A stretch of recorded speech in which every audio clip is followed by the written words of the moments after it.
Olá, queridos, sejam todos bem-vindos à aula de ciências. Eu sou a professora Sara Arinana. Já vá se concentrando aí, porque hoje é dia de revisão e avaliação. Ok? Nossa aula 20ª aula, a gente vai ter agora 2 momentos de revisão. Revisão 1, interatividade. Revisão 2, interatividade. Depois a gente vai enviar e vai realizar aí a leitura da avaliação. Vamos lá, se concentre e vamos ver aí a nossa revisão 1.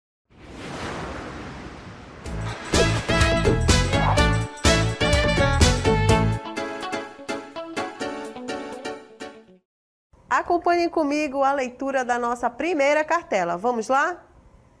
O nosso primeiro assunto da nossa revisão 1 são níveis tróficos.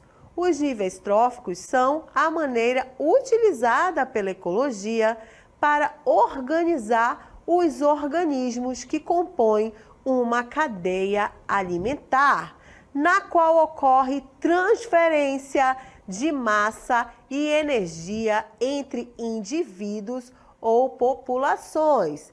Leiam comigo novamente. Os níveis tróficos são a maneira utilizada pela ecologia para organizar os organismos que compõem uma cadeia alimentar. Observem que essa organização ela é feita como uma forma de compreensão, de uma maneira didática para que a gente possa entender como funciona uma cadeia alimentar. Então, ela é dividida em níveis tróficos. Esses níveis tróficos foram divididos porque neles acontecem transferência de massa e energia entre indivíduos ou populações. E quando a gente fala que há transferência de massa e energia, eu estou falando que um organismo consome massa e a energia de outro organismo. Então, isso faz com que a gente tenha uma cadeia alimentar. E essas cadeias, elas iniciam sempre com produtores. Esses produtores iniciam as cadeias alimentares porque eles são os primeiros que não necessitam se alimentar de outros organismos para ter energia. Vamos relembrar o que são e quem são os produtores?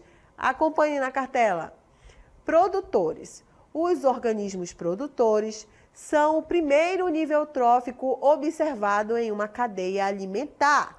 Organismos desse nível são classificados como autótrofos, ou seja, são seres vivos capazes de produzir seu próprio alimento, não sendo necessário alimentar-se de outro ser vivo.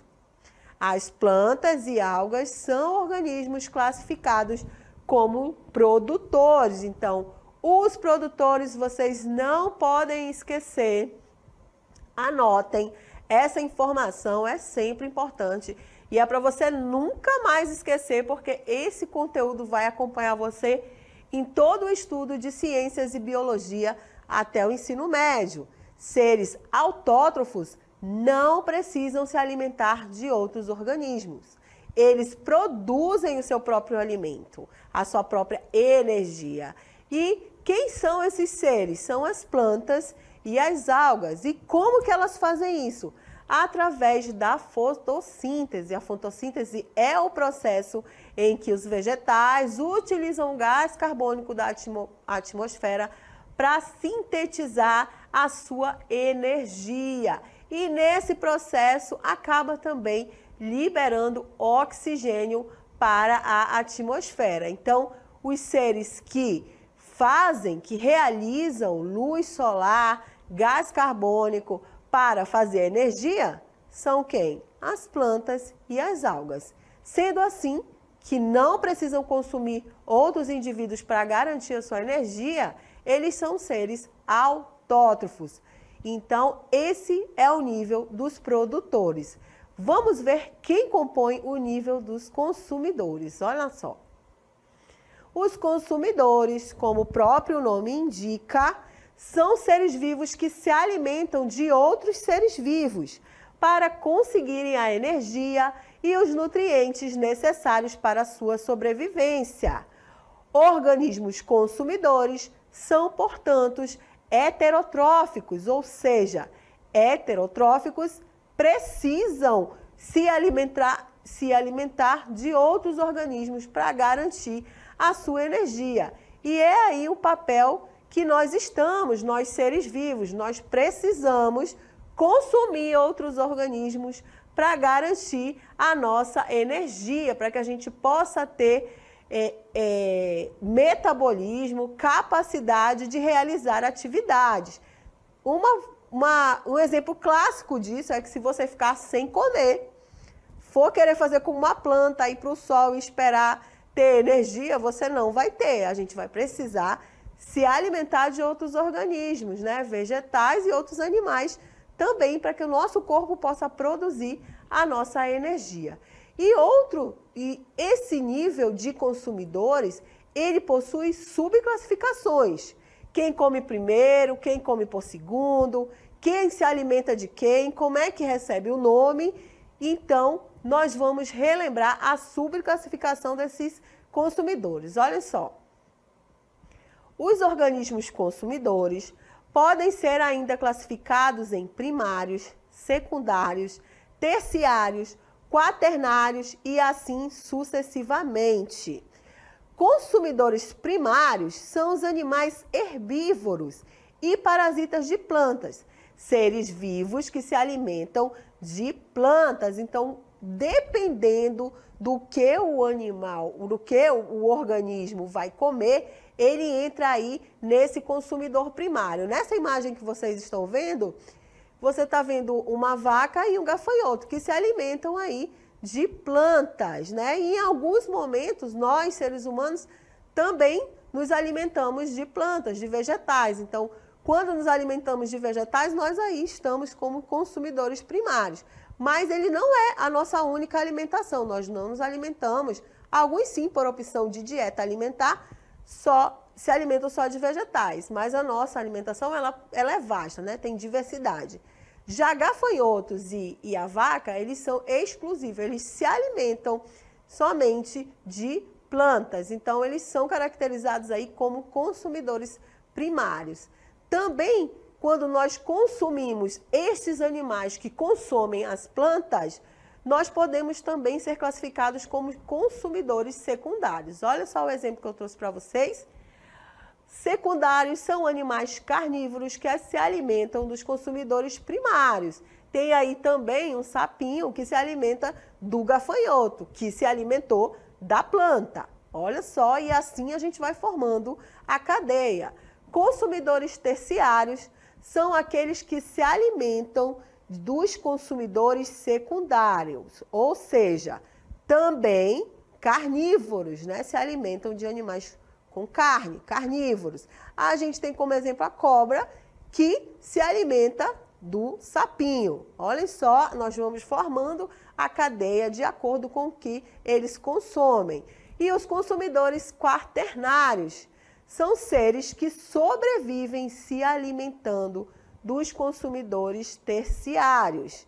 E temos como exemplo aí os gaviões, que também se alimentam de serpentes, de cobras, também faz parte da alimentação dos gaviões.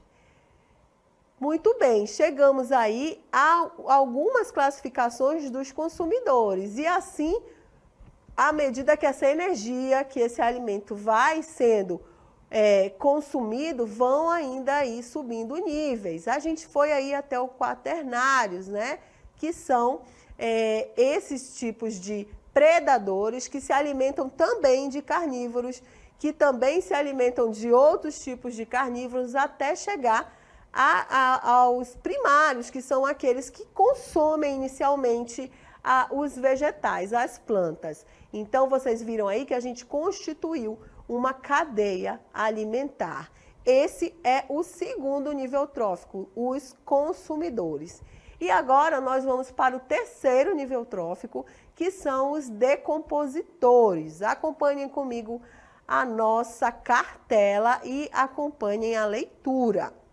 Os decompositores são representados por fungos e bactérias, organismos essenciais para o equilíbrio do ecossistema. Vou ler novamente. Os decompositores são representados por fungos e bactérias, organismos essenciais para o equilíbrio do ecossistema.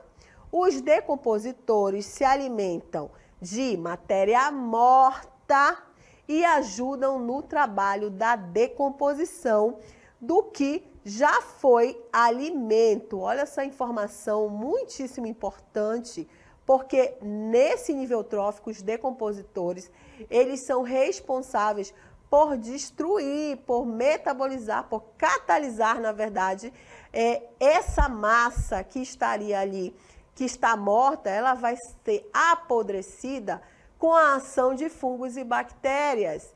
E à medida que ela vai sendo destruída, nutrientes também dessa matéria acabam indo para o solo, né, para o ambiente, voltando esses nutrientes para o ambiente. Não faz isso só com matéria morta, mas também faz isso com vegetais, com casca de vegetais. Há a ação de bactérias e fungos para que esses nutrientes possam ser quebrados, né? Possam ter várias reações químicas para que esses nutrientes voltem ali para a terra, voltem para o solo, e aí inicia o ciclo novamente. Os decompositores voltam para o solo, esses nutrientes, as plantas novamente se alimentam desse solo com mais nutrição, e aí novamente a gente inicia o ciclo. Então, os níveis tróficos, eles são divididos em produtores, consumidores e decompositores. Não esqueçam isso, produtores, consumidores e os decompositores. Os produtores são, inicialmente, sempre as plantas, né, as algas, os vegetais, os alimentos, os organismos que realizam fotossíntese. Os consumidores, os que se alimentam, primeiramente, o consumidor primário, que se alimenta dos vegetais, se alimenta das plantas, e aí nós vamos ter secundário, terciário, quaternário, de acordo com a dieta alimentar de cada consumidor. E essa energia e essa massa vai sendo transportada, até chegar aos decompositores, que são representados pelas bactérias e fungos, que, como o nome já diz, são responsáveis pela decomposição dessa matéria. Muito bem. Nesses estudos, a gente falou aqui para vocês, em relação aos níveis tróficos, que existem seres que realizam a síntese do seu próprio alimento e organismos que precisam se alimentar de outros seres para conseguir energia. E eles têm um nome característico. Vamos relembrar. Olha só na cartela comigo. Seres autótrofos e heterótrofos. Os seres autótrofos que produzem seu próprio alimento. As plantas são todas autótrofas. Seres heterótrofos que não produzem seu próprio alimento. Então, olhem na imagem para mim, olhem direitinho. Aí com vocês, podem falar aí para a professora, qual dessa imagem aí é o ser heterótrofo? Qual será? Nós temos aí nessa imagem, representando dois seres heterótrofos, né? A vaca e o homem são seres heterótrofos, precisam se alimentar de outros organismos. E seres autótrofos são os que não precisam. E aí vocês já sabem, é para vocês não esquecerem, que são as plantas, que são todas autótrofas. Não esqueçam disso. A gente já viu que os seres heterótrofos, eles não produzem o seu alimento.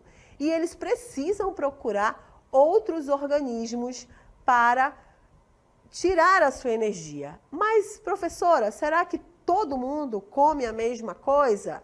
Será que os animais não têm especialidades de alimentação? Se alimentam mais disso? Tem animais que só se alimentam de carnes, outros que se alimentam de grãos, outros que se alimentam apenas de vegetais? Existe essa diferenciação alimentar e existe uma classificação de heterótrofos de acordo com a sua dieta alimentar. Acompanhem comigo aqui no nosso cenário. Observem. A gente tem, olha, como classificação dos heterótrofos de acordo com a sua alimentação, o primeiro que são os herbívoros, que são os animais que se alimentam apenas de plantas. A gente tem o panda aí comendo bambu, representando os herbívoros. Vamos para o próximo? Carnívoros, animais que se alimentam de outros animais, precisam de carne para sobreviver. A gente tem o leão e exemplo também como onça e jacaré. Vamos para o próximo exemplo. São os onívoros. São os seres que precisam de plantas e carne para a produção de energia. O homem é um exemplo de onívoro, né? Que se alimentam tanto de vegetais quanto de carne. Então, o ser humano, ele é um ser onívoro. A nossa dieta, ela não é exclusiva de um alimento. Há diversidade. A gente come tanto vegetais quanto outros organismos, né? Quanto carne. Vamos para a próxima. A próxima são os insetívoros, são animais que sobrevivem nutrindo-se com insetos. E o sapo é um exemplo. Aliás, o sapo é um regulador aí, um controle de pragas, um controle de insetos. Imagina se não tivesse sapo, a quantidade de insetos que nós vamos ter. Então, essas espécies, elas funcionam como reguladoras de outras espécies. É importante aí para o equilíbrio populacional dessas espécies. Então, os sapos, eles são insetívoros. Vamos para o próximo exemplo. O próximo exemplo são os granívoros, que são animais herbívoros que se alimentam de sementes e grãos, como exemplo a galinha. A gente tem ainda mais um exemplo, que são os frugívoros, que são os animais que comem apenas frutos. Um exemplo disso é o tucano, que se alimenta de frutos. Ele tem um bico reforçado para quebrar a casca desses frutos e se alimentar. Então, de acordo com a sua dieta, os seres heterótrofos, eles são classificados de acordo com a sua alimentação, do que ele consome. E aí o tucano é o nosso exemplo de frugívoros. A gente estudou também nesta unidade um tipo de relação. A gente falou aqui de seres autótrofos, heterótrofos, falamos de animais que têm alimentações diferenciadas, de níveis tróficos, e nós falamos também de relações ecológicas. Vamos relembrar esse assunto? Relações ecológicas. As relações ou interações ecológicas são os efeitos que os organismos em uma comunidade têm um sobre o outro. O nome já está aí bem claro, relações. Então, a gente já sabe que é uma troca, uma convivência aí com indivíduos de mesma espécie. E como que é esse efeito de uma espécie sobre a outra? É isso que essas relações ecológicas, que esse assunto, relações ecológicas, pretende mostrar e classificar. A gente viu que dentro das relações ecológicas, a gente tem um termo de relações intraespecíficas e relações interespecíficas. Observem a imagem comigo. Nessa primeira imagem, você vê aí um leão atacando o búfalo, né? E na outra imagem, você vê dois animais aí engatados pelos seus chifres, né? Na primeira relação, a gente tem escrito aí interespecífica e intraespecífica.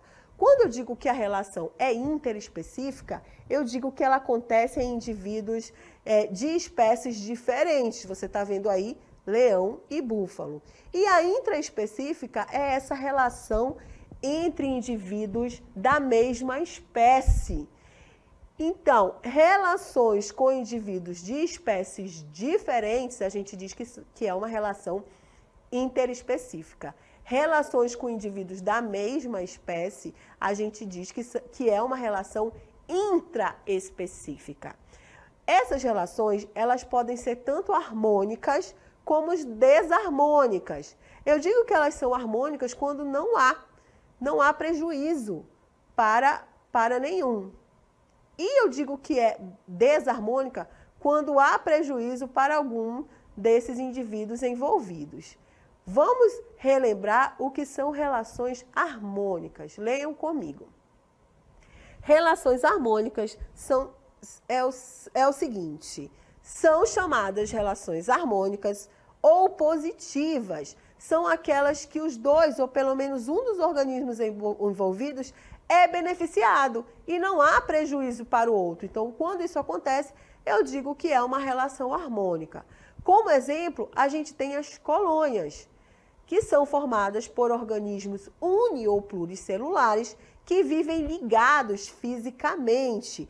Eles estão juntos, fixados às vezes num substrato, como é o caso dos corais, e estão interligados, eles estão agrupados, eles não têm independência, eles vivem juntos sempre. Então, esse tipo de relação é uma relação harmônica chamada colônia. A outra relação são as sociedades, que são associações entre seres da mesma espécie, onde existe a divisão de trabalho, a hierarquia, todos colaboram. No entanto, há uma certa independência. Cada indivíduo dessa sociedade tem sim alguma dependência, pode se movimentar, diferente das colônias. Então, as sociedades, elas também são um exemplo de relações harmônicas. Outra relação é o mutualismo, que é uma relação benéfica para ambos os animais envolvidos. E um não pode viver sem o outro. A gente trouxe esses dois exemplos para vocês. E a abelha aí, ó, fazendo a coleta do néctar e colocando, a flor aproveita e coloca o pólen aí no corpo da abelha, e quando ela senta em outra flor, ela acaba polinizando outra flor. Então, a abelha tira o alimento e a flor consegue colocar o pólen para que possa fecundar outra flor. Então, as duas espécies ganham com esse encontro. O outro exemplo é a protocooperação, que é uma associação entre dois seres vivos que podem viver separadamente. O jacaré não precisa do pássaro, o pássaro não precisa do jacaré. Mas nessa imagem, a gente tem o passarinho, conhecido como pássaro palito, que ele limpa os dentes do jacaré. E aí ele acaba se alimentando do resto de alimentos e o jacaré fica aí com a boca limpa, né? Podendo aí evitar infecções. Vamos ao comensalismo? O comensalismo é uma associação em que o indivíduo se aproveita dos restos alimentares do outro sem prejudicá-lo. Vamos ao nosso GIF para vocês relembrarem.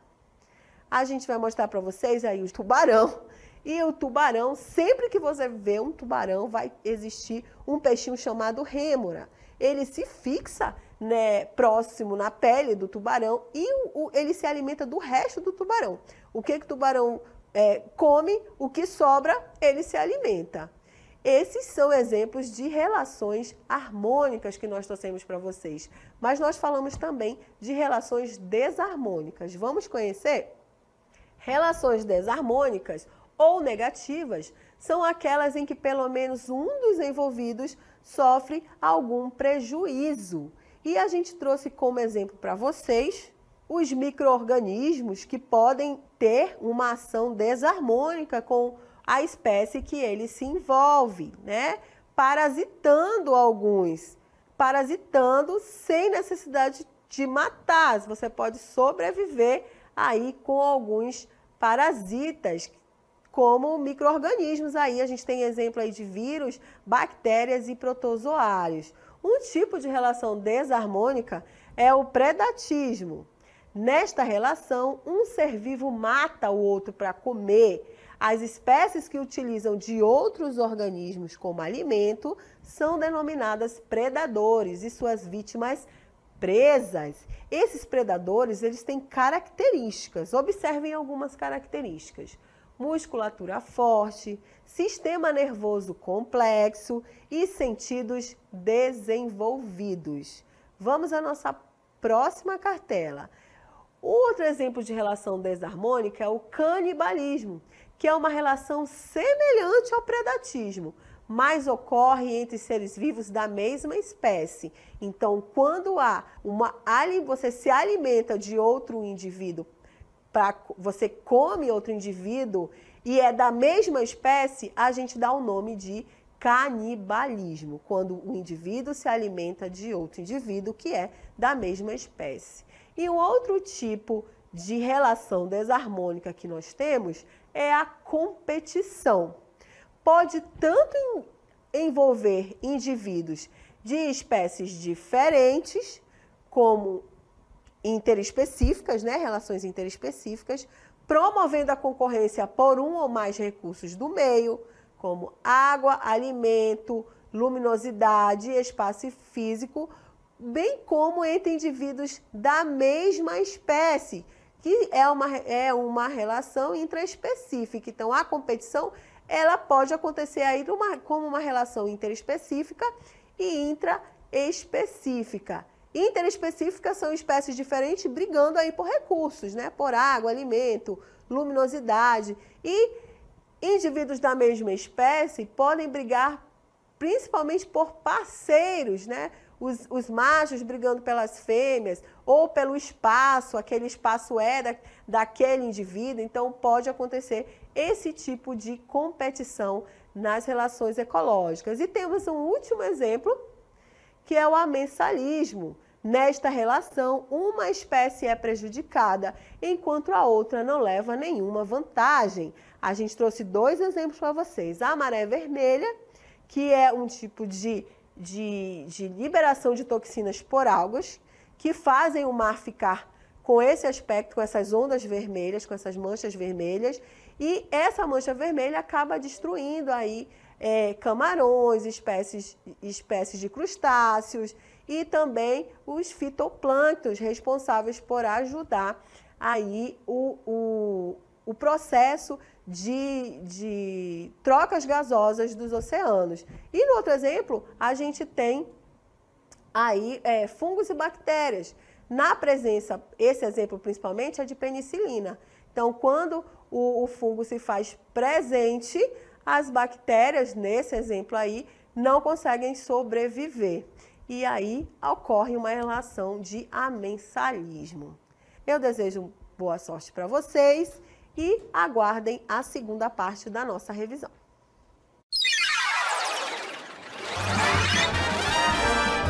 A sua aula continua no próximo vídeo.